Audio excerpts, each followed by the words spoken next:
Okay, so we were discussing about vicarious liability and absolute liability. What is vicarious liability? The liability means the basically tort is done by one party and the case is on another party. That is vicarious liability. Very clear. I am repeating again. The tort is done by one party and the repayment or the case is filed on another party. That is vicarious liability.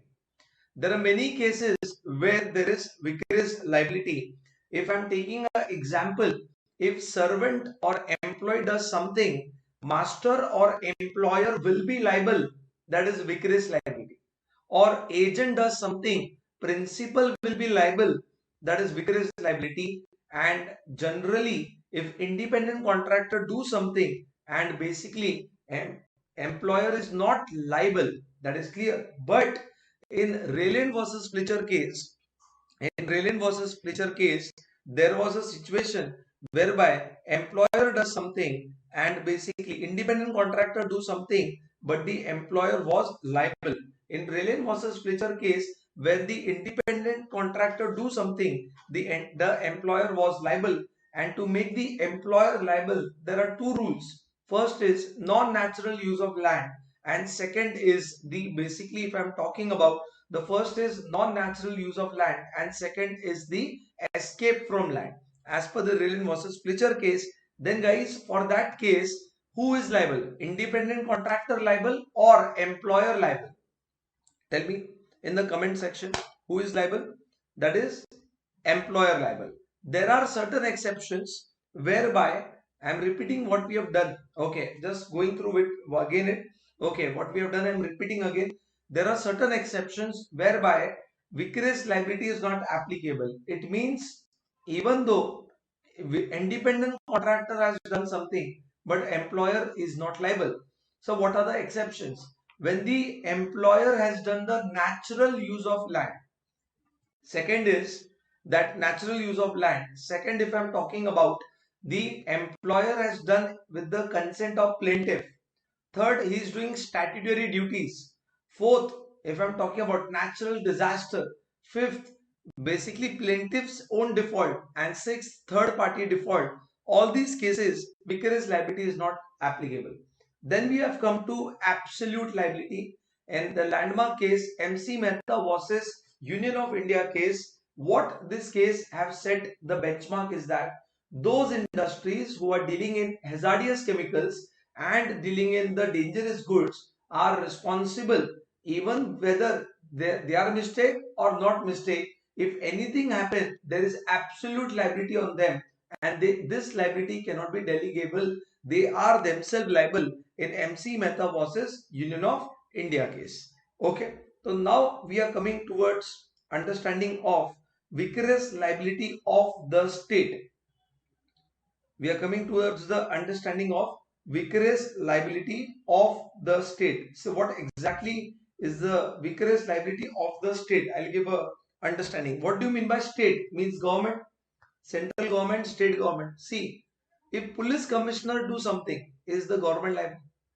If any government employee do tort, can you file a case on the government? This is the question. Answer is yes or no. Some answers are telling no sir, some are telling yes sir, some are telling no and yes, mixed opinion. Okay, yes no. Okay, see, let us take what is the situation.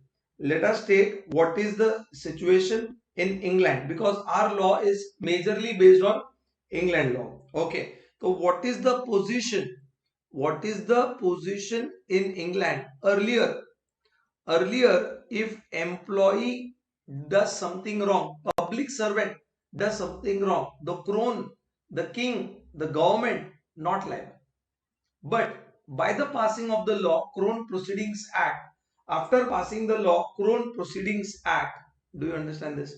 Crown Proceedings Act 1947. Crown Proceedings Act 1947. After this law is passed, now, if any public servant or government employee does tort or do tort, then the crown and the king will be liable. in England. Do you understand? So tell me, earlier, was there a vicarious liability or there was not vicarious liability? Tell me. Earlier, there was vicarious liability or no vicarious liability? What do you think?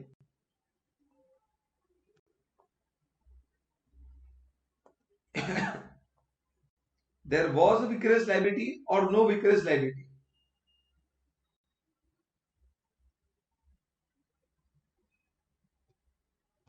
No. No, but now with the passing of the law, Crown Proceedings Act, okay, now there is a vicarious liability or no vicarious liability? Yes, there is vicarious liability. So now this, before Crown Proceedings Act,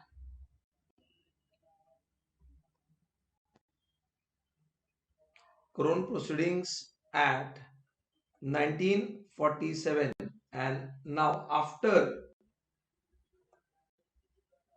Crown Proceedings Act, Crown Proceedings Act 1947, before no vicarious liability. After passing this law, there was vicarious liability. There was vicarious liability. Very, very clear. Do you understand this? Are you getting this?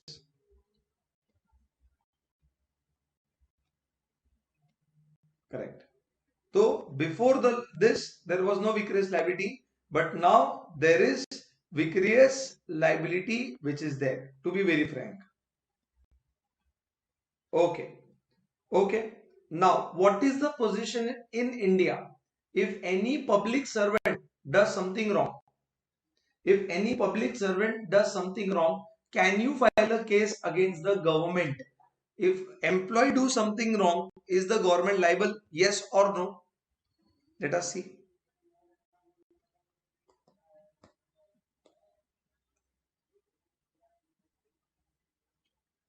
Position in India.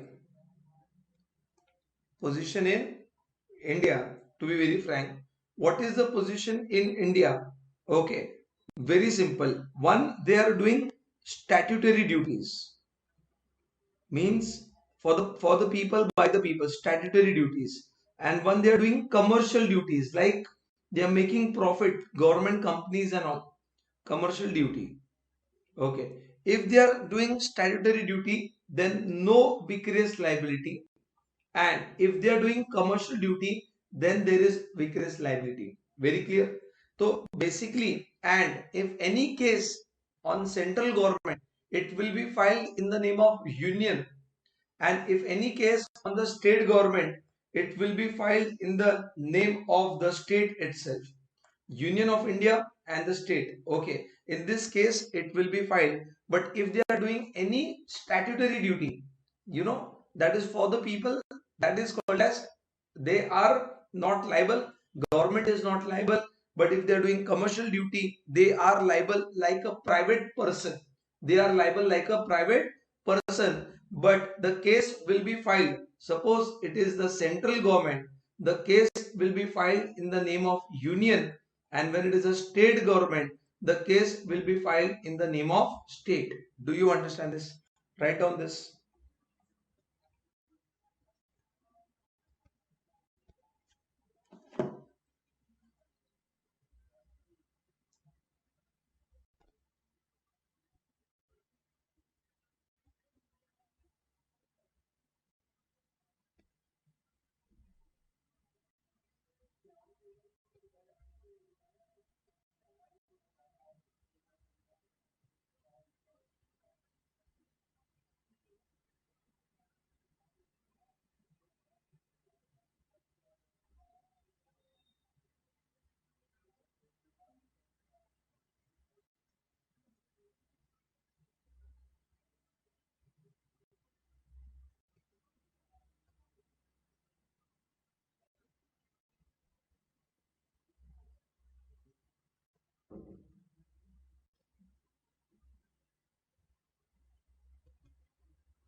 Okay.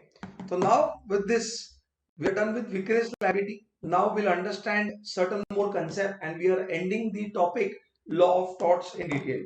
Yes, there is a word called as mens rea. The word called as mens rea. What is mens rea?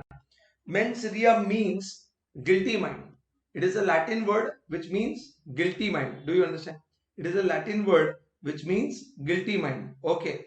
So mens rea means guilty mind, whereby if anything is done with intention. Example I'll take. Someone is attacking me.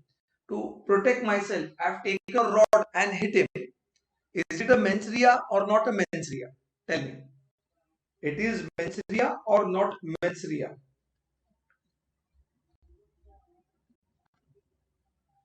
It is a mens rea or no mens rea? See, if I am doing my self-help, I am protecting myself. I am not done with a wrong intention. So there is no mens rea. There is no mens rea. And there is a guilty act. I know I have done something wrong. There is actus rea, means I have done a wrong act. But is it done with a bad intention or a genuine intention? It is done with a genuine intention, guys. So now, as per law, there is no crime. But I am playing knife. I am catching this knife. There is my enemy going on. I intentionally throw knife on him. There is a guilty act with a guilty mind. There is a guilty act with a guilty mind, which is called as mens rea. Which is called as guilty mind is mens rea and guilty act is actus rea.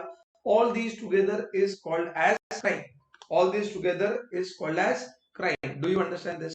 So again I'm telling, for any crime, there should be obviously a wrong act, that is actus rea. That is actus rea, which means guilty act. Which means what? There is guilty act followed by mens rea, that is guilty mind.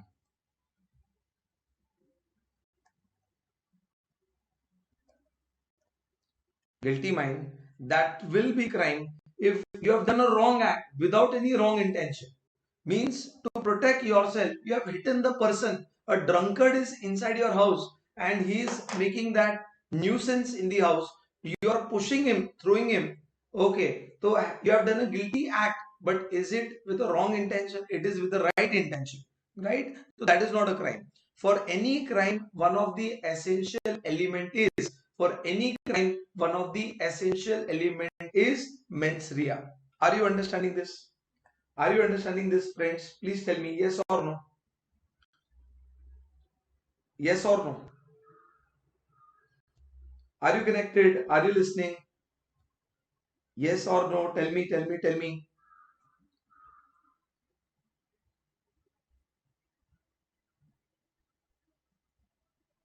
Yes, fantastic.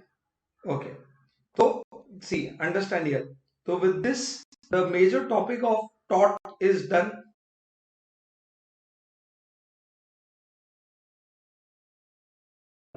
We are jumping towards company law. Company law is one of the very important topic for you guys because you are obviously going to be the expert into company law when you come to executive level, and you have to have the very base of company law when you come at the executive level. Very clear. So let us understand the Companies Act very well. See, in the whole Companies Act, there are almost 470 sections and 29 chapters and 7 schedules. So what do you mean by sections? Every paragraph given a number and the paragraph is identified by a number. That number is called a section number. And 10-20 sections group in one area, that is one chapter.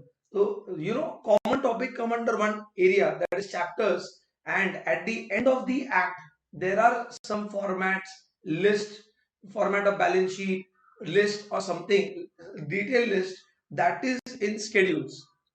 That is in schedules. I'll just show you. I'll just go to the Companies Bear Act and I'll show you how this is taking place. Just hold on. So what do you mean by Bear Act? The Bear Act means which is passed in the parliament. That exact drafting is called as a Bear Act. Okay. So I'm opening this Bear Act And yes, guys, in this Bear Act, if you see, I'll just come to the index. Companies Act 2013. See, common section like incorporation is one under chapter. Okay. Then if I'm talking about prospectus is under chapter 3. Okay. Then basically share capital, chapter number 4. Okay. Shares under one topic, all share related section and one deposits under chapter number 5. This way, total in the Companies Act, there is 470 sections. There is, can you see this? 470 sections. There are basically, there are 29 chapters and 7 attachments, that is 7 schedules. 7 schedules. Let us proceed. So with this, what is the act applicable to whom? Companies Act, like Partnership Act is applicable to partnership. Companies Act is applicable to companies. So applicability is dealt in section number 1. Always in every act, section 1 is introduction, like what is the name of the act, the extent is what. Okay, so my point is, what is the title? This act is called as Companies Act. It extends to whole of India. When it will commence? Actually, it commences on 30th August. President Pranab Mukherjee signed it on 29th August and it was effective from 30th August. But they did not introduce the whole Companies Act on the first day. They introduced the whole act in installments.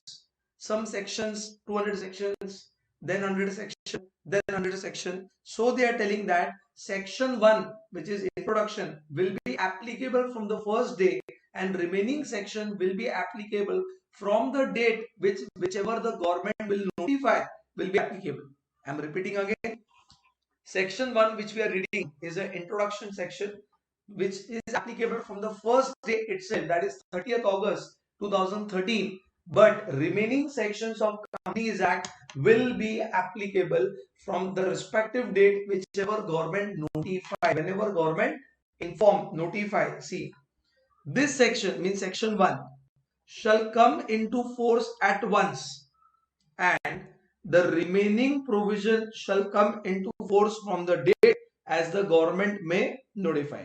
The remaining provision will come into force on that date as the government may notify. Government will intimate, inform you. That is called as commencement. And to whom this act applies? All the companies which are registered under 2013 Act. Okay, all the companies which are registered under 2013 Act and the companies which are registered under previous company law. Do you know which is the oldest company? One of the example, there are many companies. Tata Sons Private Limited.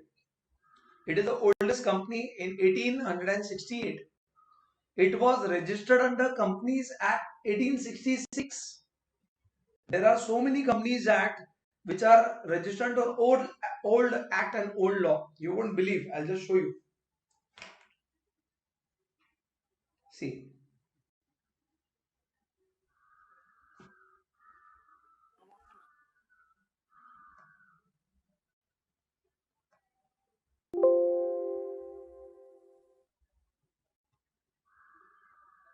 Previous company law. What are the all laws? 18 Companies Act 1866, Companies Act 1882, Companies Act 1913, Register of Transfer Company Ordinance 1942, Companies Act 1956, etc. Register of Companies Sikkim Act 1961. All these are previous company law. Getting my point? So some companies were registered. Certain companies were registered under old act, like Tata Sons Private Limited is the holding company. Okay. And Tata Sons Private Limited, it was established when? Let me check. Tata Sons Private Limited. Wikipedia. We'll ask Wiki Baba about the answer. Okay. So Wikipedia is giving one answer. Let us see. It was founded in 1868. So tell me, friends. Okay, I'm repeating. Tata Sons Private Limited was incorporated in 1868. So my question to you is, Tata Sons need to fulfill Companies Act 2013 or need not fulfill Companies Act 2013? Tata Sons Private Limited was registered in 1868. So Tata Sons Private Limited need to do or need to comply Companies Act 2013 or need not comply Companies Act 2013. Tell me friends in the comment section.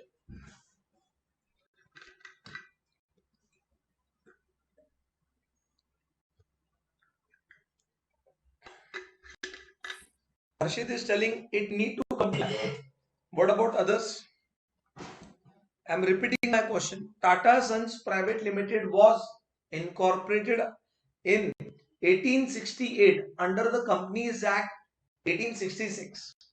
Under the Companies Act 1866, so Tata Sons need to comply with the Companies Act, new Companies Act, or need not comply or fulfill the new Companies Act. What is your answer?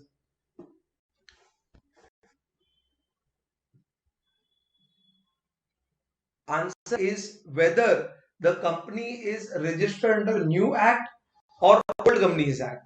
They all have to comply and fulfill the Companies Act 2013. They all need to comply and fulfill the Companies Act 2013. So Companies Act is applicable to all those companies which are under Companies Act 2013 and previous company law. It is applicable to insurance company which is registered under Insurance Act 1938, banking company which are under Banking Regulation Act 1949, electricity company which is under the Electricity Act 2003, and the companies which are governed by the special act of the parliament like LIC. Okay, and all those body corporate whichever government notify, all these people need to comply and fulfill Companies Act 2013.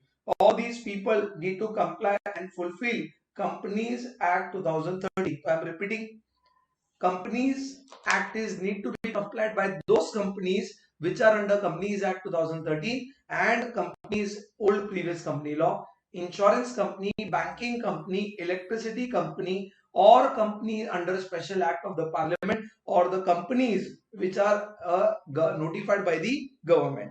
To all these companies, we need to fulfill the companies law. Read this.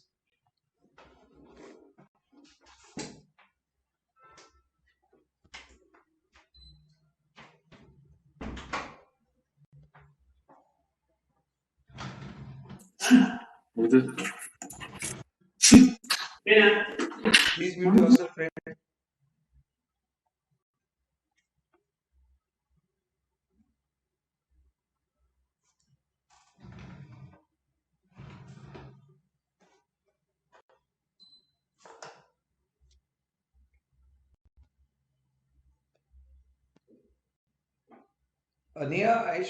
Neha Puri, the screen, maybe internet issue at your end, or you just click on the, speaker view and click on my screen.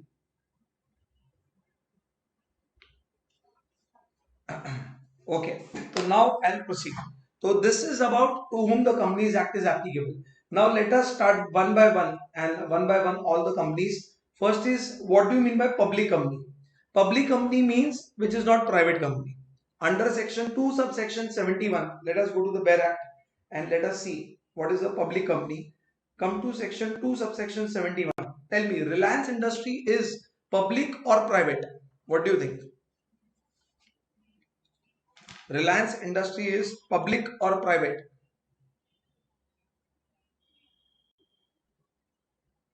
Harshit is telling public.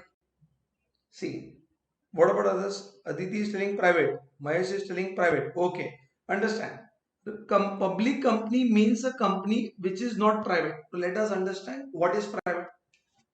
Certain companies are private, then all others are public. So what is private? We need to understand private, and let us jump to this. The private company, which is section 2 subsection 68. Are you getting this? Public company means a company which is not private. Which is not private. So now understand, public company means a company which is not private. Means let us understand what is private. private is defined under section 2 subsection 68.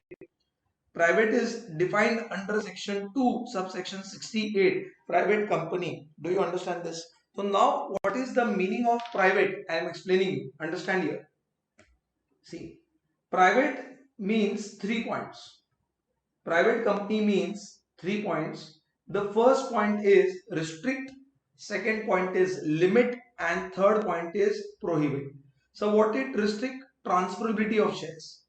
Can I transfer the shares of Reliance very easily? Just click of a button. Can I sell the shares of Reliance? Yes or no, friends? Yes or no? Tell me. Just click of a button. Can I sell the shares of Reliance? Yes or no? Can I sell the shares of Tata Motor easily?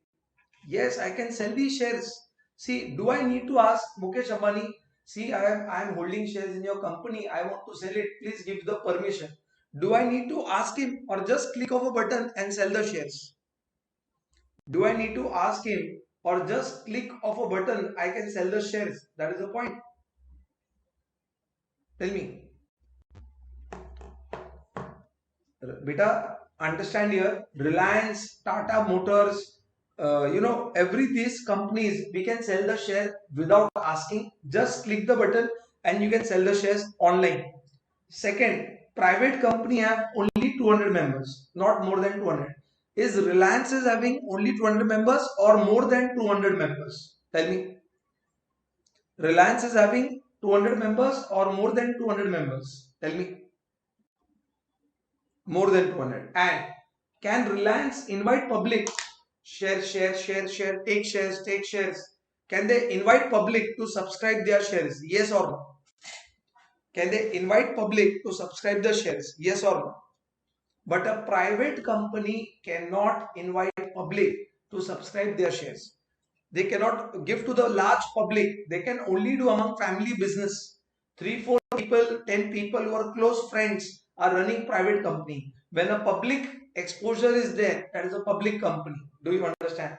So basically, understand here, if there is restriction on transfer of shares, if you limit the members to 200 and you prohibit public from subscribing to the security, such companies are private.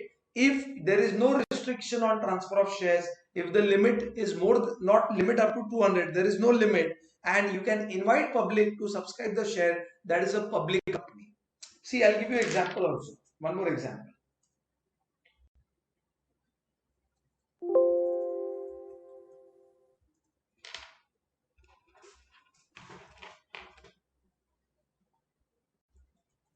See, Sybase, this is one of the software companies.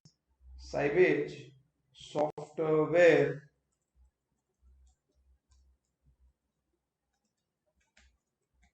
Private Limited. Let us see this. Sybase Software Private Limited. It's a private company. It means that in Sybase Software, if someone is a shareholder, they need to ask the directors to sell the shares, whatever it may be. Then only they can sell the shares. Second, there is not more than 200 members. Third, they cannot invite public to take the shares. Okay, this company was started by two Sindhi brothers, and that is Arun Nathani and Deepak Nathani, and it is a private company where public exposure is not allowed. They are doing very well with around 6,600 employees. Are you understanding this? So what is my point? Sybase Software Private Limited is a private company which fulfills the 3 point. What are the 3 point? Restrict, limit, prohibit. Restrict, limit, prohibit.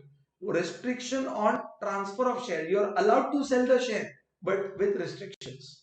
Limit the members to 200 and prohibit public from subscribing to the security.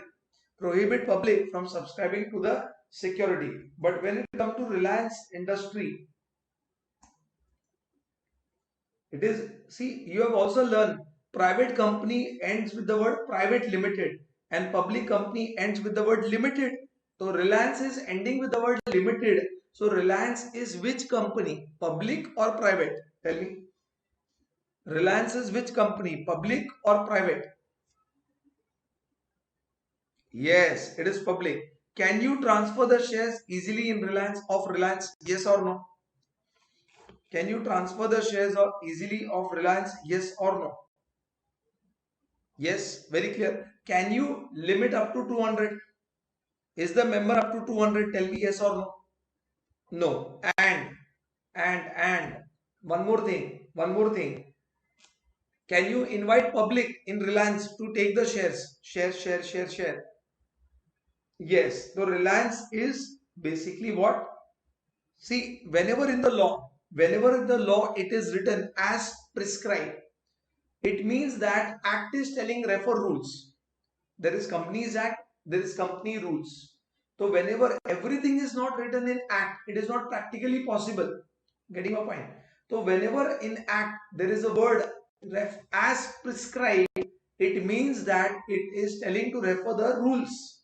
Okay. So tell me, to make a private company, how much capital we require, and to make a public company, how much capital we require? Minimum capital. Tell me. To make a private company, how much capital is required, and to make a public company, how much capital is required? Tell me. Harshit is telling to make private we require 2 lakh rupees. See guys, understand what is the definition telling. Let us go to the bare act. Bare act, private company means a company having minimum capital as may be prescribed, and which by its article restrict, limit and prohibits. Restrict, limits and prohibits. Very clear? So private company means a company having minimum paid up capital as may be prescribed, and which by its article. So have a minimum capital as the rules will prescribe. As on this date, the rules has prescribed nothing. You can start private company with 5,000, 10,000 rupees also. Earlier, to make a private company, you require 1 lakh rupees.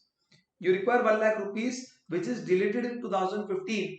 And now you need not require 1 lakh minimum capital. You can make private company with 5,000, 10,000 also. There is no minimum capital. Same with public company. When you come to public company, it is not a private company and has a minimum paid up capital as may be prescribed. But earlier, to make a public company, you require 5 lakh rupees. But now, which is omitted in 2015, you don't require a minimum capital in case of public company. Are you understanding? So guys, my question to you is, Reliance Industry Limited invested money in Sybase Software Private Limited. Okay, they have invested 80% money in private company. And suppose example,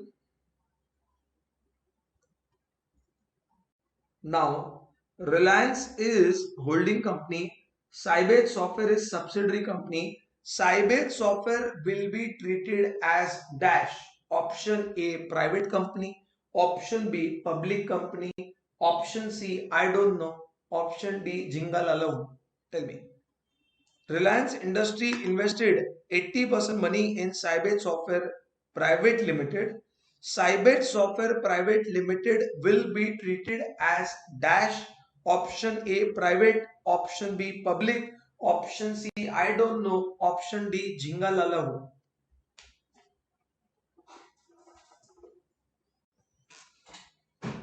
Yes guys, answer is, even though by articles it is private, but if holding is public, then the subsidiary is also assumed to be public.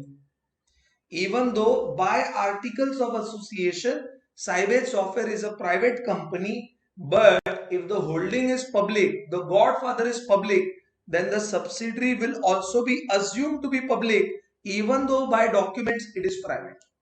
So Sybase Software will be treated as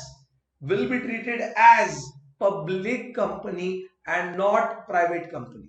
Sybase Software will be treated as public company and not private company. Are you getting this?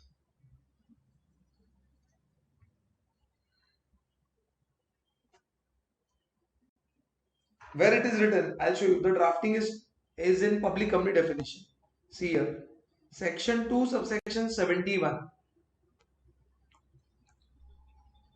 Section 2 subsection 71, provided that a company which is subsidiary, a company means which company? Sybase Software.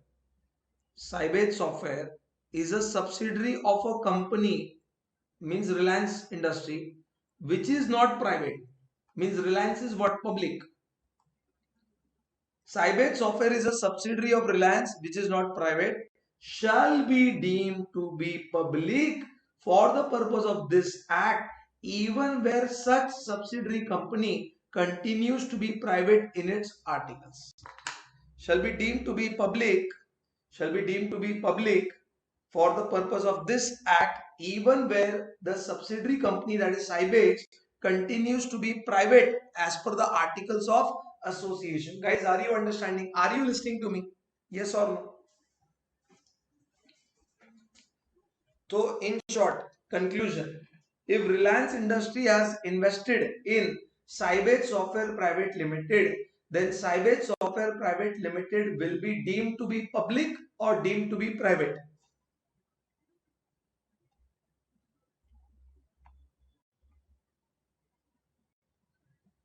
Yes, it is deemed to be public. Very true. Perfect. Perfect, guys. Let us proceed. Now, in case of private company, there is certain further clarification about 200. See, what is a private company which has a minimum capital as may be prescribed and which by its article restrict, limit and prohibit. I am repeating, private company means a company which has a minimum capital as may be prescribed and which by its article restrict, limit and prohibit. Restrict, limit and what? Prohibit. Do you understand this?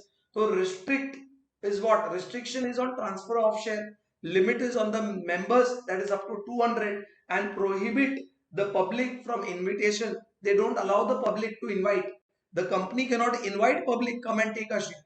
Okay. But there is some clarification about 200. Suppose example, I and my wife jointly take the shares of private limited. We are joint shareholders, like people take property, people buy land, building under joint ownership. Okay. So maximum in share, 3 people can jointly take the shares. Okay. So for example, we are taking Sybase Software Private Limited. We are taking share, that is husband and wife. There are joint owners, but for the purpose of this clause, for the purpose of 200 clause, they will be counted as single member. They will be counted as single member. Do you understand this?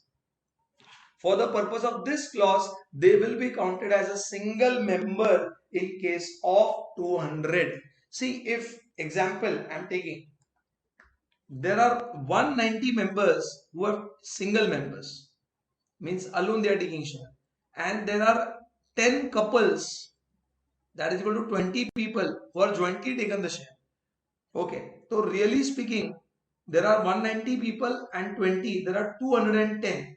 So, Sybase Software Private Limited, Sybase Software Private Limited need to take or need to convert into public or need not convert into public? Tell me.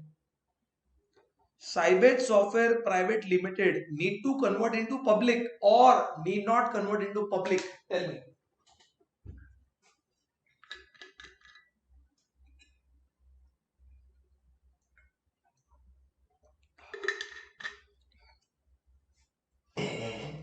Yes, answer is need not, because this will is 190 and this is single member 10, that is equal to 200.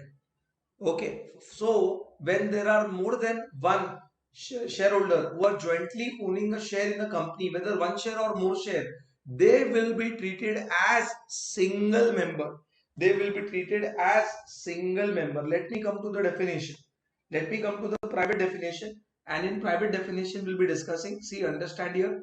See, limit the number of members to 200, provided that where two or more hold one or more share in a company jointly, two or more hold one or more share in a company jointly. See, obviously, like MRF is a public company, obviously. MRF, is a one share is equal to 80,000. I cannot buy it, but I and my wife together can buy the share every month, save it and buy the share. Do you understand that? Let me give you example. What is the MRF share price today? Almost 79,000. But if I put 40,000, my wife put 40,000 and we buy one share or we buy 10 shares. Now, is it practically possible? Yes, now it is practically possible for this to buy it. So certain shareholders jointly buy the shares and now they are jointly buying the share. Understand? We'll read again. See, provided that where two or more hold one or more share in the company jointly, they shall, for the purposes of this clause, that limit clause, be treated as single member. Be treated as a single member and not two or three members. In a company, maximum joint holding can be done by three members. In a company, maximum joint holding can be done by three members. But if there is three or two, they are treated as one in case of 200 limit. Are you understanding this? There is one more clarification for this. So first is provided that, now it will come provided further that. First it is provided that, now it will come provided further that. So what is this provided further that? See what happens. I'll give you example. Many company nowadays, instead of giving bonus in the form of cash, they give shares to the employee.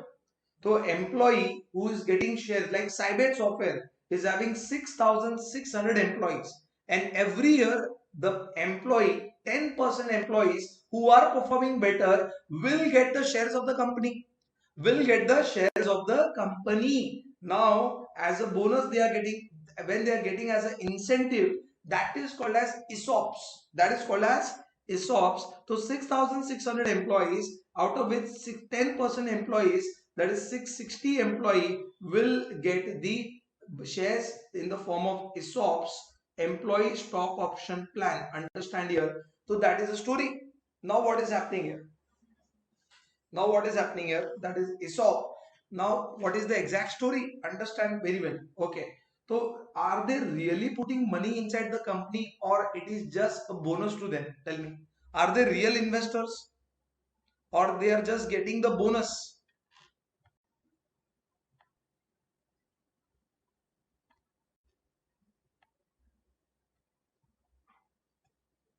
My question to you is, this 660 employees are getting shares. Are they getting as an investor or as a bonus to them? They are getting as a bonus. So is company really raising capital or it is not raising the capital? Is company really raising the capital or not raising the capital? Tell me.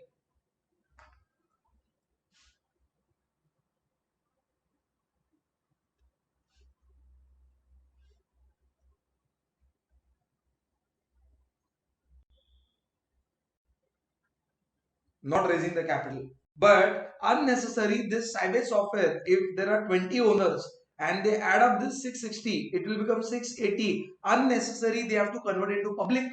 That is not needed. So law is telling that whether the present employee or the former employee who left the company, who ceased the employment, who left the company whose job is ended, but were the members and are the members of the company during employment, they become members by taking shares during employment, will not be counted. This will not be counted in the limit of 200.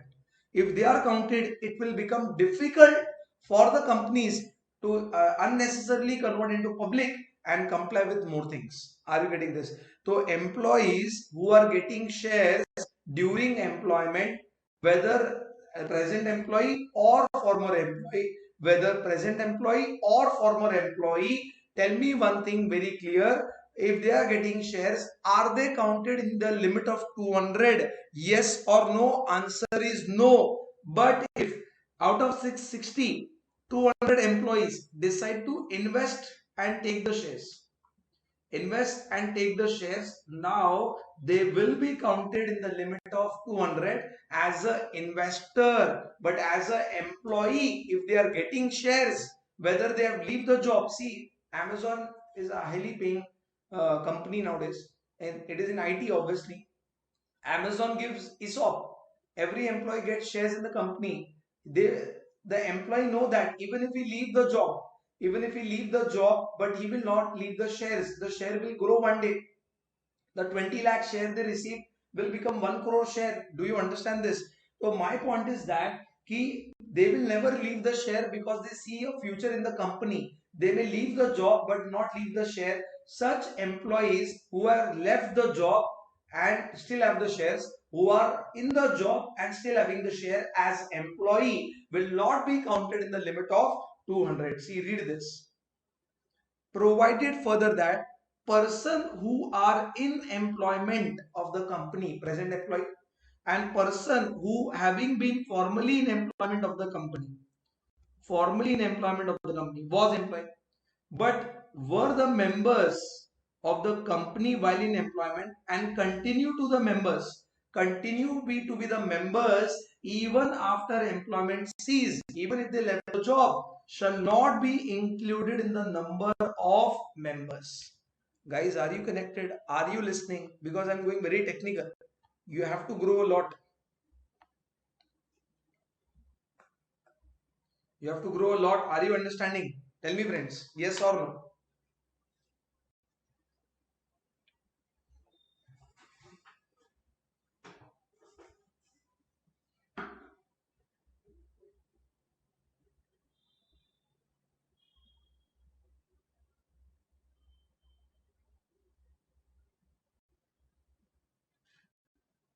Very good. So this is the conclusion about C. First, what is the clarification for 200? If there is joint holding, they will be treated as single member, and the employee who are in employment or who were formerly in employment but left the job and were the members while in employment shall not be included in the number of members. This was the private company definition. So guys, private done, public done. What is public? Which is not private and have a minimum paid up capital as prescribed. Is anything prescribed today? No. Private company means which is not public and which has a minimum paid up capital as prescribed. What is private? Means a company having a minimum paid up capital as prescribed and which by its article, three things. Articles, three things. The first thing is limit up to 200, prohibit the public from inviting for the securities, and restrict on the transferability of shares. Restrict on the transferability of shares. These are three things. Are you getting this? Yes or no? Are you getting this? Yes or no?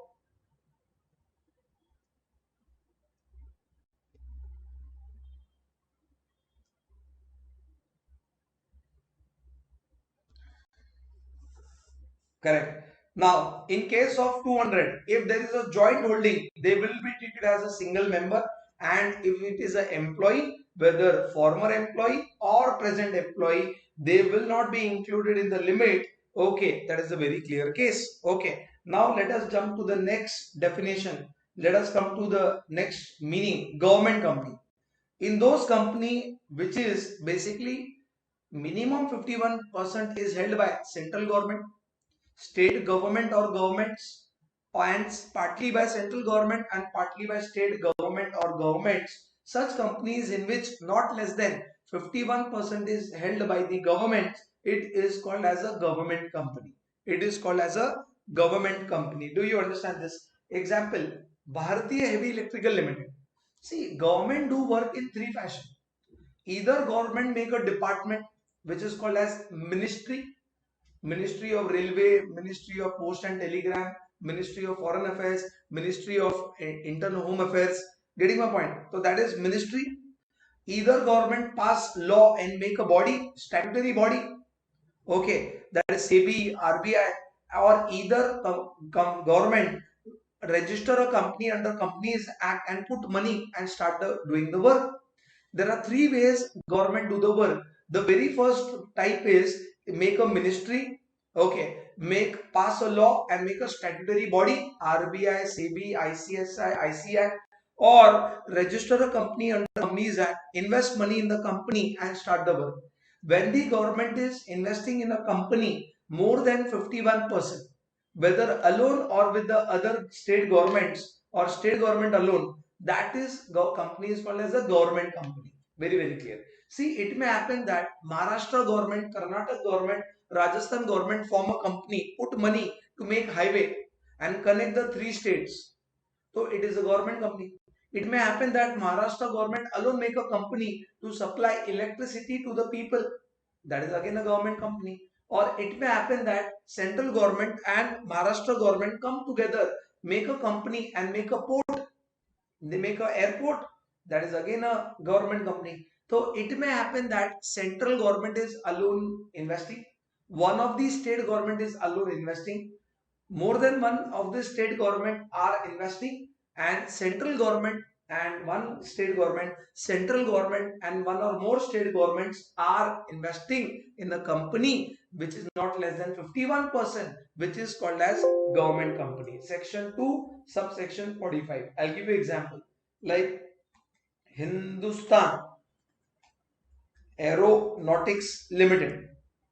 See this. Hindustan Aerospace Company. This is again a government, Indian state-owned aerospace and defense company, headquarters in Bangalore, established in 1940, one of the oldest and the largest aerospace and defense manufacturing in the world today. Okay, so this is there, which majorly money is held by, okay, that is by the government. Same way, if I'm giving an example, that is another example is Bharat Heavy Electricals.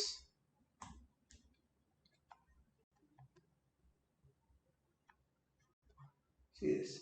Bharat Heavy Electricals Limited is Indian government owned engineering and manufacturing enterprise based in New Delhi. Getting my point. So this is Bharat Heavy Electricals Limited, which is there, and it is one of the government company. Getting my point.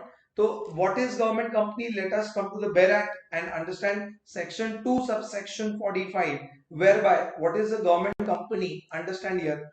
Government company means a company in which not less than 51% of the PIDA capital is held by central government or by state government or governments, or partly by central and partly by one or more state governments, and includes a subsidiary of the government company also. See, I'll explain. Suppose example, central government invested in Hindustan Aeronautics Limited 80%, and Hindustan Aeronautics Limited invested in Bharat Heavy Electrical Limited 60%. This is holding, this is subsidiary, and this is holding, this is subsidiary. But government companies, okay, not this is not holding, sorry, central government is not holding, but central government is investing in Hindustan Aeronautics Limited 80%. So this is subsidiary, government company. In our language, it is a government company. Subsidiary of the government company will also be treated as government company. Like subsidiary of a public company will be public, even though it is private. So subsidiary of the government company is also treated as government company. Do you understand this? Yes or no? Are you guys listening? Come on, respond.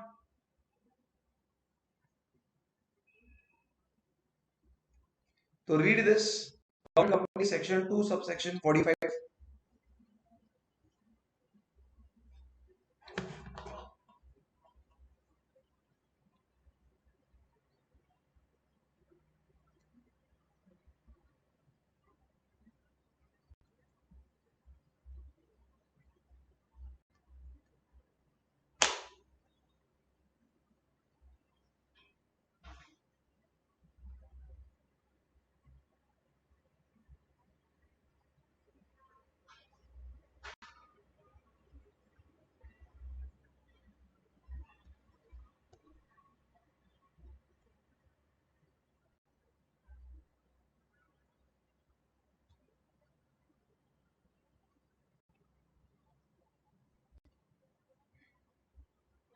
Let us proceed there. See, government company means a company in which not less than 51% of the paid-up capital is held by central government, state government or governments, partly by central government and partly by state governments, and includes the subsidiary company of the government company. Very, very clear. Now, what is a foreign company? Those company which is not registered under Companies Act 2013 but registered under some other law in other country, but they are doing business in India. Amazon, they are not registered. Amazon stock market is, Amazon shares is available in NSE, national, not NSE, sorry, in the New York Stock Exchange. Okay, but Amazon is doing business in India. Whether they do business through themselves, they put their own outlet, or they do business through franchisee agent like McDonald's. McDonald's may open their own outlet, company's outlet, or McDonald's may appoint a franchisee who are running it. Okay, whether they are doing business on their own or whether they are basically what, whether they are doing business own or whether through agent, whether they are doing business physical mode or electronic mode, they are doing business in any other manner, but their registration is done outside India. They are not incorporated in India, they are incorporated outside India, is called as a foreign company under section 2 subsection 42, is called as a foreign company under section 2 subsection 42. So those company or a body corporate which is incorporated outside India, which is registered outside India, but which has a place of business in India, whether they are doing business on their own or through agent, whether they are doing business physically or online mode, and they do business in any other manner, is called as foreign company. Is called as foreign company. Do you understand this? Yes or no? Let us see section number 2 subsection 42, foreign company, in the BER Act. See, foreign company means a company or a body corporate incorporated outside India, which has a place of business in India, whether by itself or through agent, whether physically or electronic mode, and conduct business activity in any other manner, is called as foreign company. Foreign company means a company or a body corporate which is registered outside India, which has a place of business in India, whether through itself or through agent, whether electronic mode or physical mode, conduct business in any other manner, is called as a foreign company. So this, let us proceed. Government company done, foreign company done, section 8 company. See, in India, you can do charity in 3 types of organization. The first type is basically trust. Second type is cooperative society, and third type is section 8 company. And nowadays section 8 company is becoming popular. Understand here. See, if you want to do business, then there are different types. If you want to do business and if you want to do charity. Okay, if you want to do business, there is corporate type to do business and there is non-corporate type. Corporate type has 2 types, company and LLP, and non-corporate have sole proprietorship,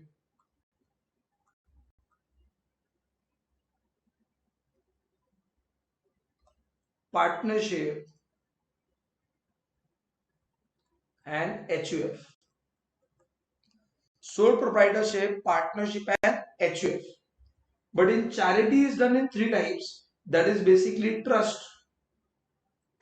Okay, section 8 company, trust, section 8 company, and if I'm talking about the same way, that is society. So what you want to do? Charity, there are 3 types. Business, there are 5 types. Are you understanding? If you're not understanding my writing, I'll repeat here. Just hold up.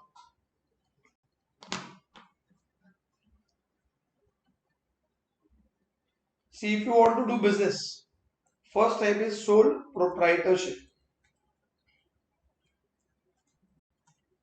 Second is partnership.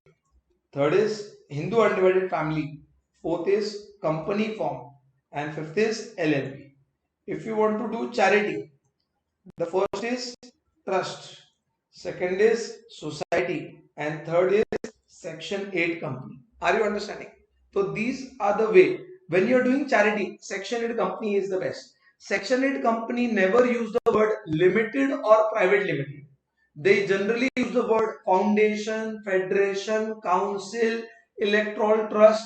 One of the best example would be, for your easy understanding, is Reliance Foundation, your Tata Steel Foundation. Okay, all these are Section 8 company which are focusing on charity. Every time you need not make money, sometime you have to do for the society. Can you see this Reliance Foundation? The founder chairperson is Nita Ambani. See, they are providing meals for those who are below the poverty line. They are providing mask. Okay, see this free of cost COVID. They are providing ICU, setting up intensive care treatment. They are providing you with vaccinations. Okay, free vaccination, providing oxygen free of cost. So same way, they are providing you lot many things, mobile medical unit. Okay, they are doing a lot of things for you guys, for the society. Like not only Reliance, Tata is also the biggest known name for doing charity always. Okay, so when they want to do charity, they contribute to a Section 8 company. There is Reliance Foundation or Reliance Industry. Everyone will give donation to Section 8 company, and this will focus on charity. You cannot mix two things, doing business also and doing charity also. Like in Companies Act, certain company have to compulsorily do charity. So for example, Tata Motor have to do charity of around suppose 20 crore. Then Tata Steel have to do charity of around 30 crore. Tata Consultancy Services have to do charity 15 crore. Let us make a Section 8 company and let us donate all the amount here. Let us this focus on charity and let us this focus on the business part. The such companies will be called as Section 8 companies. Do you understand this? So Section 8 companies do not distribute dividend, do not distribute any dividend to the members, and if any profit earned by them, they will apply for the charity and the object. They will never distribute dividend among them.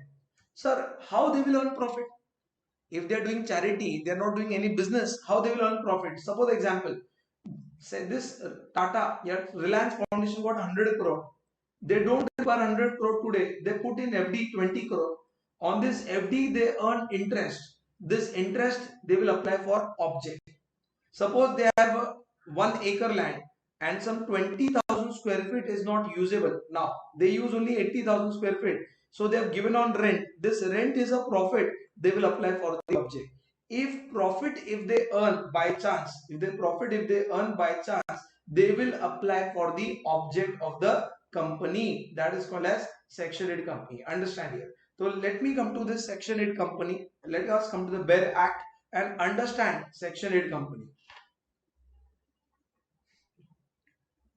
See, Section 8 company has the object of promotion of commerce, art, science, sports, education, research, social welfare, religion, charity, protection of environment, and such other objects. Intends to apply the profit, if any, for the object and prohibit the payment of dividend. Prohibit the payment of dividend. These 3 points are there. Again, I am repeating: promotion of commerce, art, science, sports, education, research, social welfare, religion, charity, protection of environment. Profit, if any, intends to apply in promoting the object and prohibit the payment of dividend. All these are Section 8 companies. Very, very clear. Read this.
Okay. Is it clear with everyone? Please, are you understanding? Please connect. Please tell me. Are you understanding, guys? See, I cannot take a break and I need to keep on doing. Break means I need to talk. I cannot interact with you guys now because I have to cover up so many things. Do you understand? So let us come to this again, section 8. Now let us come to the further types. What is a small company? See, small company means, see what happened in companies that they understood certain business are very very small, but they are trying to grow, but they have not grown that much. Let us give them some privileges and benefits, and let us discount them certain formalities. So, Companies Act is telling that first thing, never a public company declare as a small company. Public company, can Reliance be a kacha limbu? Can Tata be a kacha limbu? No. So public company cannot declare themselves as small company, but other than public company means private. Those private company where the capital does not exceed 50 lakh and the turnover does not exceed 2 crore, such companies are basically what? Small company. The capital investment in the company does not exceed 50 lakh and the turnover does not exceed 2 crore, such capital has been basically what said to be a small company. Understand here. I'll give you an example.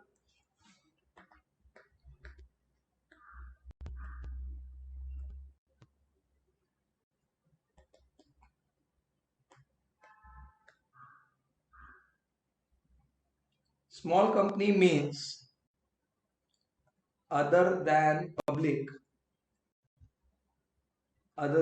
company where the paid up capital does not exceed 50 lakh. This limit is being changed. Okay. And turnover does not exceed 2 crore rupees. Then such company will be called as small company. Can the government prescribe the higher limit? Yes, they can prescribe the higher limit. They have changed the limit. 50 lakh they have made 2 crore, and 2 crore they have made 20 crore, and now these companies are small company. Till what amount they can change? This 50 lakh they can make up to 10 crore, and 2 crore they can make up to 100 crore, but now presently they have changed to 2 crore and 20 crore. Okay, so small company means a company which is basically having a paid up capital up to 50 lakh, which is changed to 2 crore, and does not exceed basically what? 2 crore, which is up to rupees. Okay, now exceeded to 20 crore. Such companies will be called as small companies, and now certain more companies cannot apply for small companies. Section 8. Already Section 8 is given more privileges as compared to small company. Section is given 20 privileges, small is getting 5 privileges. So why to do double formality? Already they are more benefited, so need not apply for small company. Those company under a special act of the parliament like LIC, does it look good where we called Lok Sabha, Rajya Sabha made a company and now that company is a small company. So those body corporate which is under the special act cannot apply for small company, and those company which are either holding or subsidiary. See, one is holding and he's telling I'm small. How can you be small? You are investor. One is subsidiary, he's telling small. How can you small? There is a godfather on you. So holding subsidiary cannot apply for small company. That is all written in basically, let me show you, section 2, subsection 85. See, small company means a company other than public where the paid up capital does not exceed 50 lakh, which is not updated, and turnover does not exceed 2 crore. Okay. And provided that nothing in this clause shall apply to holding subsidiary registered under section 8 companies and body corporate under the special act of the parliament. Read this.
Okay.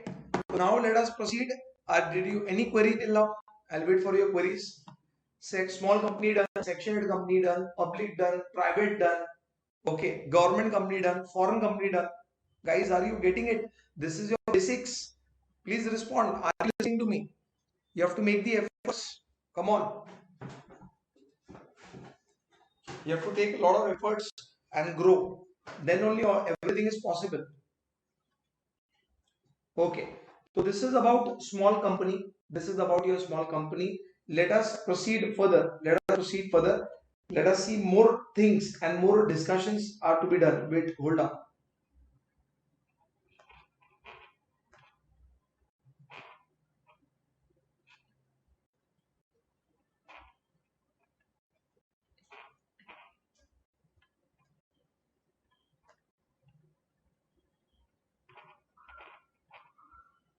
Elements of company law. Okay. In elements of company law, applicability. What is the title? Companies Act. Extent, whole of India. Applicable, insurance company, banking company, etc. Okay. Next is types of companies. Chartered company means under the king and the queen permission. Those company under the king and queen permission is called as chartered company. But nowadays, king queen permission is not there. It is government permission.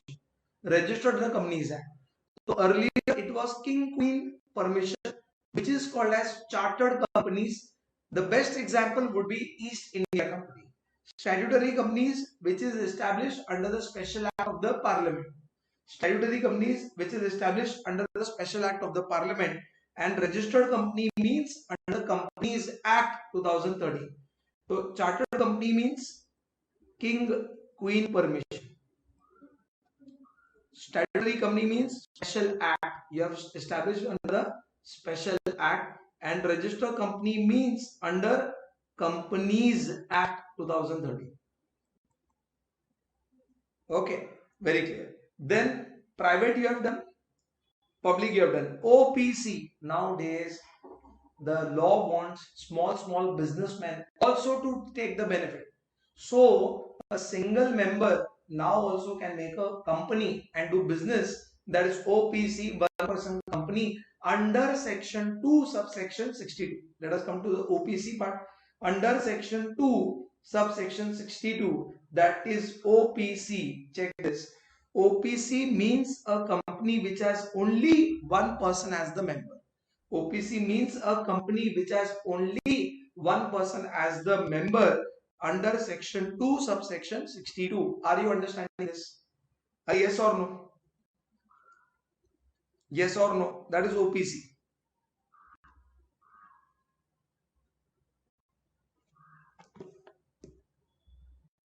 Yes or no? Correct. Then we have done small company. Okay. We have to do holding subsidiary associate. Section 8 is done. Okay. Government company is done. Foreign company is done. See, private done. Detail is given here. Public is done. Let us see this. Then we come to OPC. Then we have come to charitable companies, government companies, okay, foreign company. Now we come to associate, holding, subsidiary, small company done, okay, small company done, dormant company will do, needy company will do. Understand? See, first thing. Now I'll give you a chart, and through that chart we'll understand three concepts. What are the three concepts? The first concept is holding, subsidiary, and okay.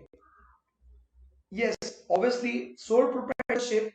See, there is a separate legal entity in OPC, and there is no separate legal entity in case of sole proprietorship. I'll give an example. I opened OPC and started a restaurant. Restaurant has taken a loan of 2 crore. If restaurant does not pay 2 crore, Mayur Agarwal liable or not liable? I opened OPC, okay, and through that OPC private company, I have taken a loan of 2 crore. I have not taken, that company has taken. If restaurant does not pay the loan, can they recover from my personal asset? Yes or no? Kirtana will answer. Can they recover from my personal asset? Yes or no?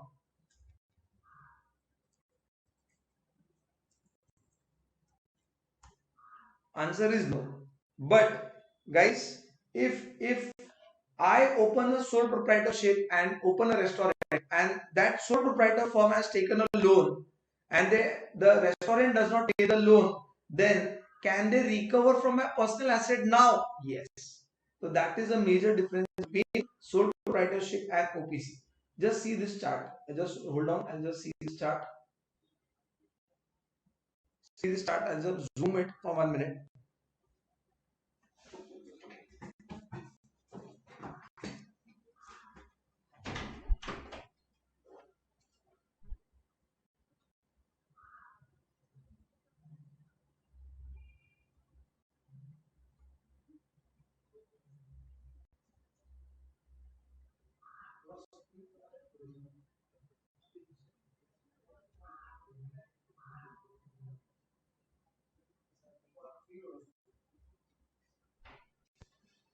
Yes, guys. Have you seen this chart? I'll tell you what is happening in this.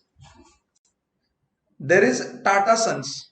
Tata Sons have invested 28% shares in Tata Motors, and Tata Motor has invested 100% shares in Jaguar Land Rover. See, when one company is having significant influence in another company, when one company is having significant influence, major influence. Sir, when will one have significant influence, major influence? When one is holding more than 20% shares. When one is holding more than 20% share, such companies which are having significant influence is basically we can tell that is associate company. But if one is holding more than 50% shares, like Tata Motor is holding 100% shares in Jaguar Land Rover. So basically, such companies holding more than 50% shares will be called as subsidiary company, and the person holding it or the person having subsidiary company will be called as holding company. Let us take an example. Tata Sons investing in Tata Realty. Tata Realty is dash of Tata Sons. Tell me. Tata Realty is dash of Tata Sons.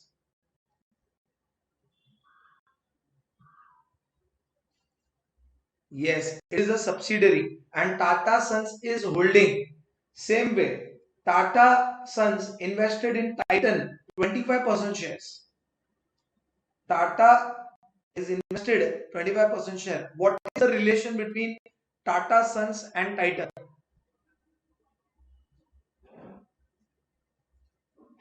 Associate company. Very true.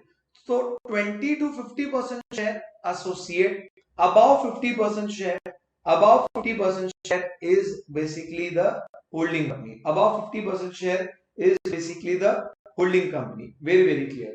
Now, suppose example if I take Tata Sons invested in TCS 73% and TCS invested in CMC 100%.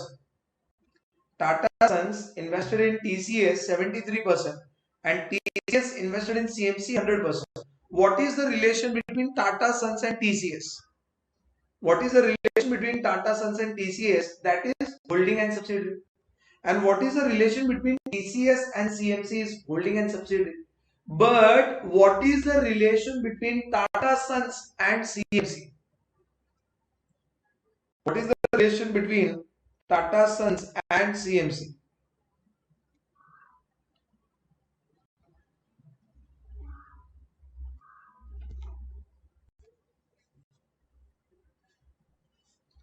Yes, whether you are holding share through yourself directly or through your one of the subsidiary. Your holding share through directly or through your subsidiary is also holding and subsidiary. Are you getting this? Is also holding and subsidiary. Example, Reliance Industry Limited invested in Reliance Natural Resources Limited is 80% share. And in Reliance Jio, they invested 30% share and natural resources invested 30. Now you are investing more than 50% either on your own or together with your RNRL. So that will be called as subsidiary company and this will be called as holding company. Getting my point? So basically in the Companies Act, they will use the word either subsidiary or they will either use the word subsidiary company. They will use the word either subsidiary or they will use the word either subsidiary company. It is one and the same. Understand here. So whether it is you are using the word subsidiary or you are using the word subsidiary company, it is one and the same. I'll just show you. That is section number 2, subsection 87. Subsidiary company or subsidiary. Can you understand subsidiary by studying one company or you compare it with other companies? Can you understand subsidiary by studying one company or you compare it with other companies? Tell me.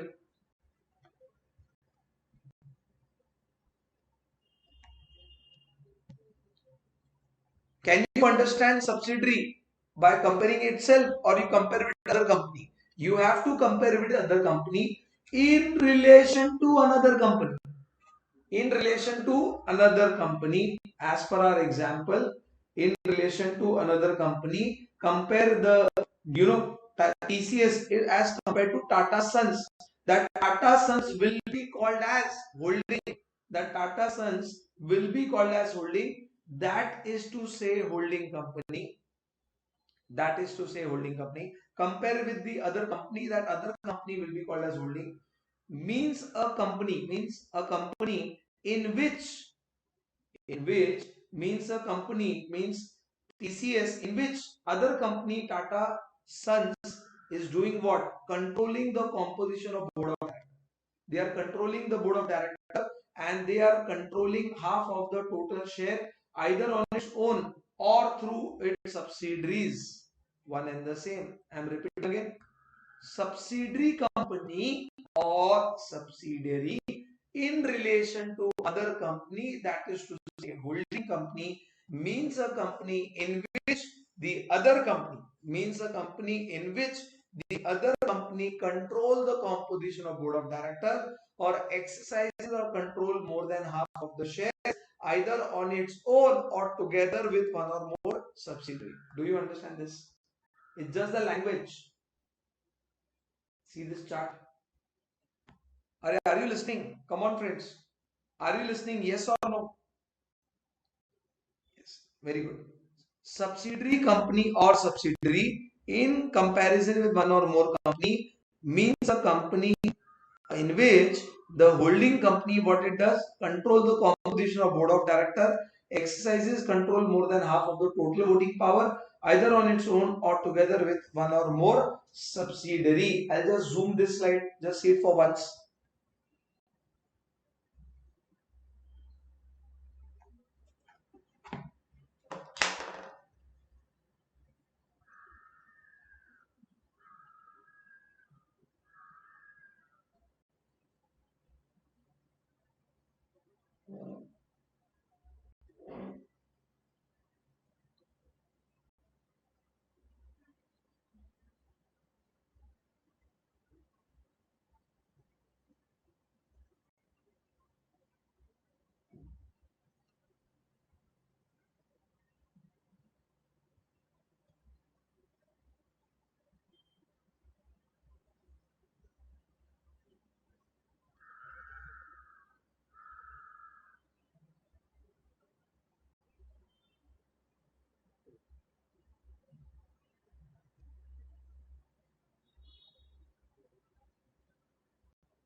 Okay. Now let us come to associate. Now let us come to associate. Means a company which is having a significant influence and but which is not subsidiary. Having influence but not that much influence that it becomes subsidiary. Means a company which is having influence but not that much influence that it becomes subsidiary and includes a joint venture company also. Like what is significant influence means at least 20% of the voting power or control or participation in business decision. 20% of the voting power or control or participation in the business decision, then there is significant influence. Let us discuss this. See, associate company. Section 2, subsection 6. Associate company, section 2, subsection 6. Associate company in relation to another company means a company in which the other company has what has it? Significant influence, but which is not subsidiary having such influence, and includes a joint venture company also. And include a joint, what is significant influence?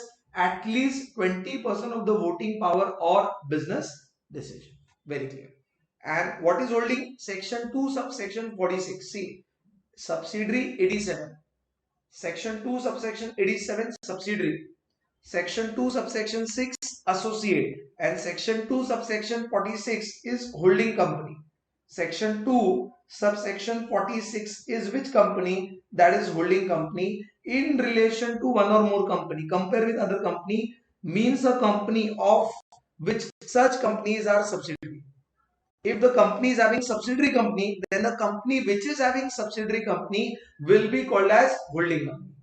In compare with other companies, such companies are subsidiary, means this company is holding. Means this company is holding. That is section 2, subsection 46. Do you understand this? Yes or no, friends?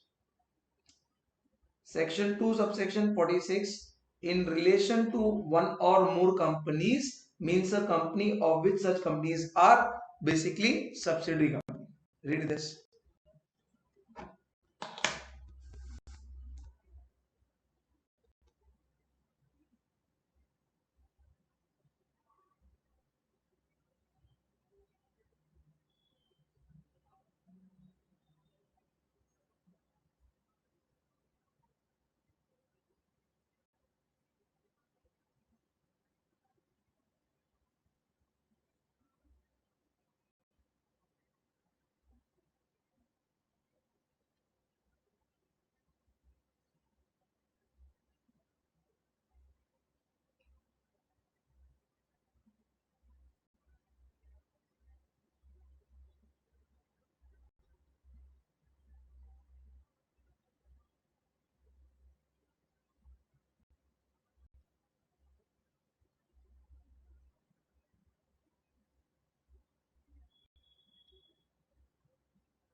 Okay, so guys, with this we are done with what? Subsidiary company, we are done with what? Associate company, and we are done with what? Holding company. Subsidiary company or subsidiary in relation to other company, that is holding company, means a company in which the holding company control the directors and control half of the share capital. Subsidiary company. Holding company means in comparison to the other company of which such companies are subsidiary. Those company having subsidiary will be called as holding. And associate company means in relation to the other company which has a significant influence, but not that much influence which it becomes subsidiary. Significant influence means at least 20% of the voting power. At least 20% of the voting power. Now let us come to dormant company. Now let us come to dormant company. What is dormant company? Let us understand dormant company in detail. Okay. Those companies, see many times what happened, like one of my client, okay, they had 4 crore rupees. Both the partner 2 crore, 2 crore, they made a company, put 4 crore, purchase a land, but they don't have money for construction. They will be starting construction after 3 years after accumulating some more money. So now they have made a money, they have put into a company, the company purchased a land, and now nothing is going on. Now some friends want to do business in the future. So now only they are doing the paperwork so that after 2 years they'll start a business. Or a friend who want to have invented, he got a patent. He invented a technology. He got a patent. Now he registered a company, registered a patent in the name of the company, and now he's searching for the investor who will invest into his technology. That will require time. Such people who have formed a company, such people who have registered a company for future, such people have registered a company to hold intellectual property. Such people who have registered a company to hold asset, but there is no significant accounting transaction, no major accounting transaction, no movement, no commercialization, no business. Such companies can apply to get themselves registered as dormant or inactive company. Such company can themselves register for dormant or inactive company. For how many years this company can be inactive? Any idea? For how many years this company can be inactive? Can you put or guess something?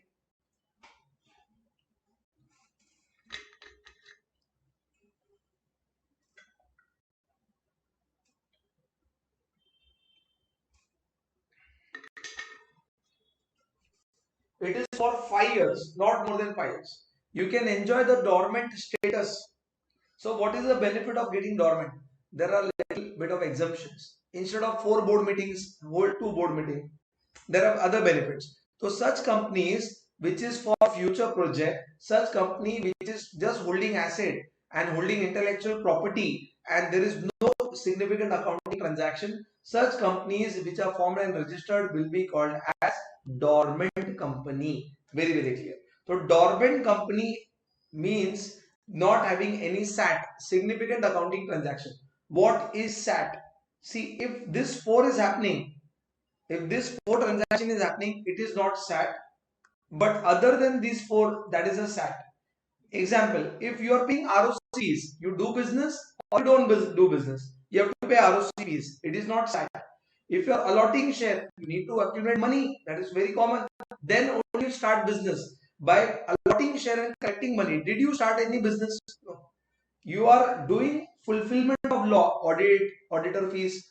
You have to do it whether you start business or don't start business, or you are maintaining an office, keeping records. For that, you are expending something. That is, you have to do. All these 4 are not SAT, except the 4 other things are SAT, significant accounting transaction. All these 4 are not SAT, except the 4 are SAT, which is called as significant accounting transaction. Do you understand this? Yes or no? Are yes or no? Yes or no, friends? So all these 4 are not SAT. What are the 4? Payment of fees to ROC is not SAT. Allotment of share is not SAT. Payment made to fulfill the requirement of law is not SAT. Maintenance of office and record is not SAT. Okay. If I purchase raw material, SAT. If I do marketing, SAT. If I start selling goods, SAT. Okay, so these 4 is nothing but just accounting transaction, and other than these 4 are significant accounting transaction. What is Nidhi company? Nidhi company is under section 406 of Companies Act. 406 of Companies Act, that is the Nidhi company. Let me discuss this. 406 of Companies Act.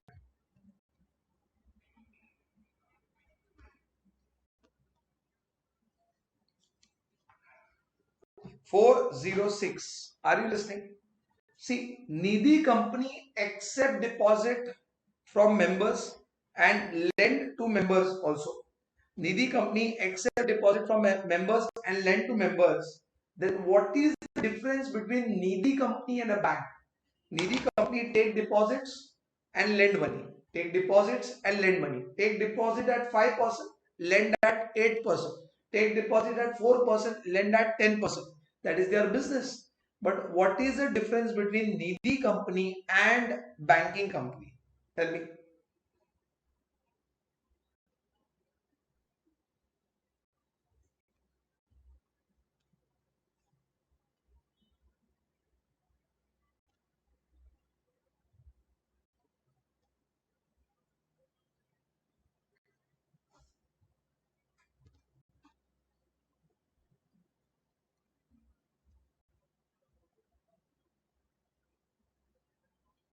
Yes, Harshit, right? It deals with member only. Example, it will take deposit from member only and give to member only. It provide loan to member only. Believe me, people did not trust the banking system earlier, and therefore they were feared. See, but if you known people come together and form a Nidhi company, you develop among yourself the habit of saving. Everyone contribute to the Nidhi company, and the person who is in need of money will be given loan. Now he will be under a peer pressure to pay the loan on time. But to become to lend money from to borrow from HDFC Bank, do you need to buy the shares of HDFC Bank? Yes or no? To buy the shares or to take loan from HDFC Bank, do you need to buy the shares of HDFC Bank? Yes or no? Answer is no. But to become you to lend money from Nidhi company and to deposit, you have to first buy the shares of Nidhi company. One of the example is very common example which I give in every class is Pune Multi Nidhi Limited. See this Pune Multi Nidhi Limited. Okay, this is one of the Nidhi company, Pune Nidhi Limited or Pune Multi Nidhi Limited, which is into the accepting deposit from member only, and see, so it is a mutual benefit company.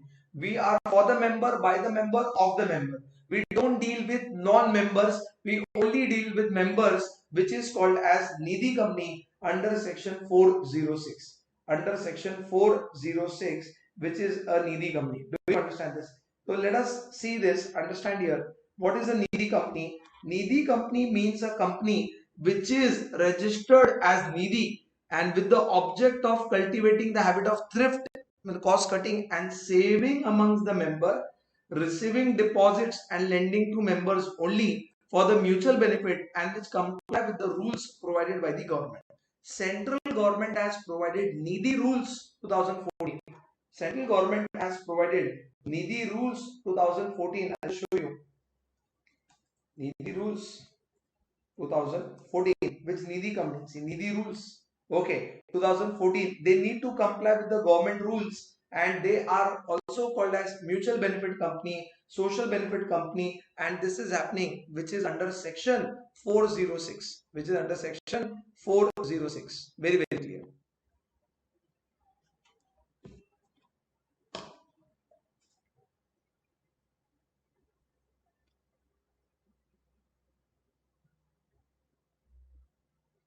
Read this.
Okay, let us proceed.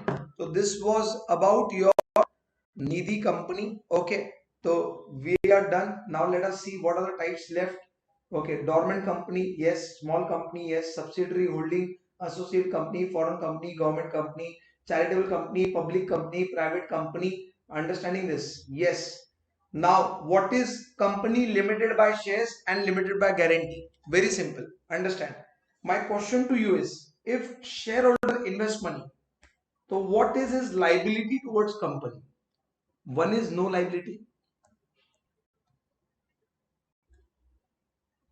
no liability. Second is limited liability, and third is unlimited liability. What do you think? Generally, what is the story? He is not liable at all. he is liable up to certain amount and he is liable completely. Shareholders responsibility towards the company is dash, is no liability, limited liability and unlimited liability.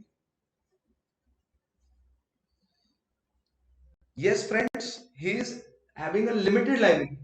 But how a shareholder will come to know what is his liability? Whether he is having limited liability or unlimited liability, from where he will come to know what is his liability? Which document will help you to tell you what is the liability of the member? Can you tell me? Which document will tell you which is the liability of the member?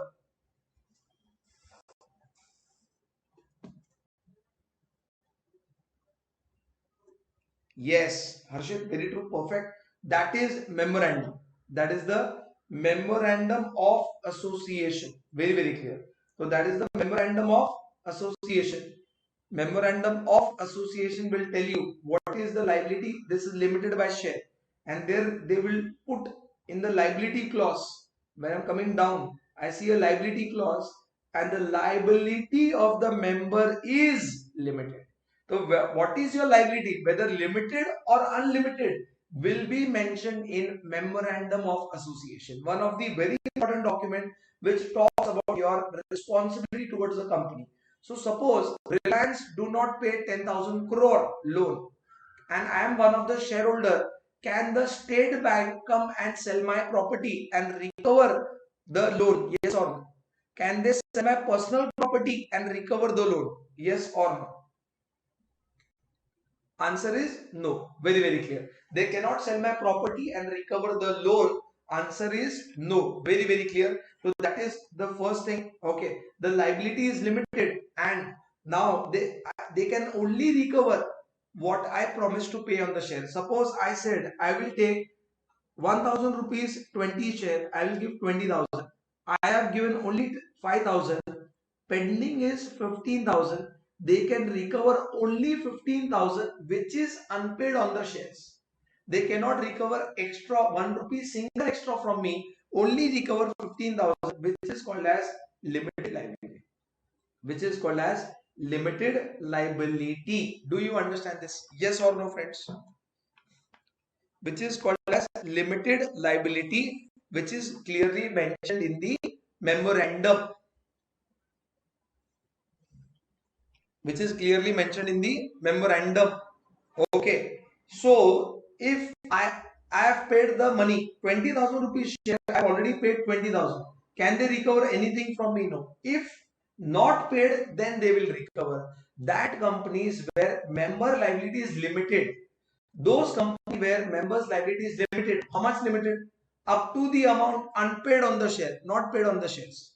Up to the amount unpaid on the shares, not paid on the shares, that is called as limited by shares. Just hold on, I'll show you.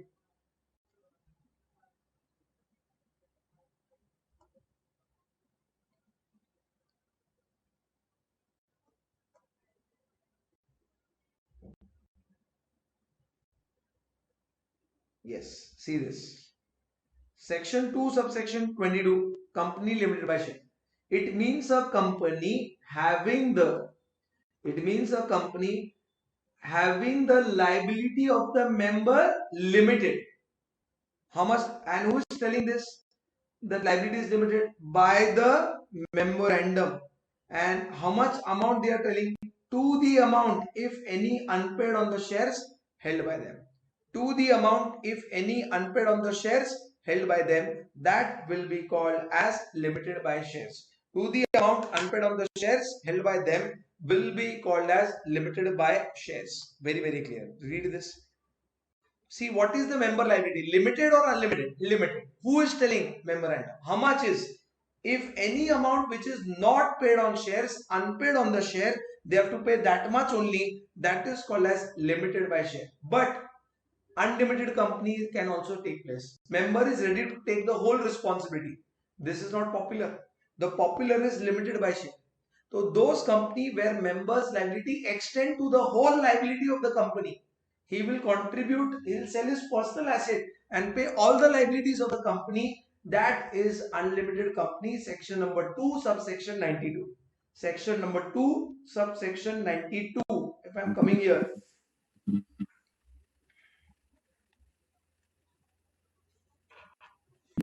unlimited company means a company not having any limit on the liability of the member. Unlimited company means a company not having any limit on the liabilities of the member. Very, very clear.